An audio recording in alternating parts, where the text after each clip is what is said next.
খালাফাটা সাংবাদিক ও মানবতার ফেরিওয়ালা যেইন গোটা বাংলাদেশ ঘুরিয়া বেড়াইন শৌকত বায়ু তান কথা শুন আর প্রবাসর যে কপিলর সান্ডা অকল খালা খালা তোমরা যে করছিলা সিলেট লইয়া যে তেমন এটা মাতিছিলা ও শুনো ও তোমরা রাব্বায় কিতা কইরাও শুনো। সিলেটের প্রশংসা আমি সারা বাংলাদেশ ঘুরেছি এবং ঘুরছি।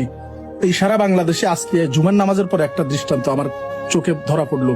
সেটা হচ্ছে বাংলাদেশের বিভিন্ন মসজিদে জুমার পরে যে জিলেপি দেয়, মিষ্টি দেয়, তবরক দেয়, এইটা নিয়ে পর্যন্ত অনেক জায়গায় হুড়াহুড়ি হয় একজনের গায়ের উপর আরেকজন পরে। কিন্তু আজকে দেখলাম জুমার পরে এত বড় একটা মসজিদ, এখানে মানুষ তবরক রেখা প্যাকেটে করে, কাগজের প্যাকেটে করে তবরক রেখে চলে গেছে। সব ছোট থেকে বাচ্চা বুড়া সবাই একটা করে নিয়ে যাচ্ছে, কেউ দুইটা স্পর্শ করছে না। যে জায়গার মানুষ এত ভদ্র, সারা বাংলাদেশের জন্য একটা উৎকৃষ্ট উদাহরণ। সিলেট নাম উচ্চারণ করার আগে পুণ্যভূমি শব্দটা নিতে হয়।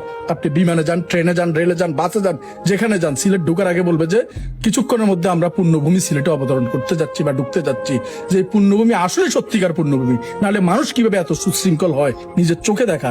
ও উঞ্চত নি সব ও সিলেট উঞ্চত নি এখন সিলেট নাম ধরতে হইলে সিলেট পূর্ণভূমি সিলেট নাম লাগানি লাগবো বুঝছস না।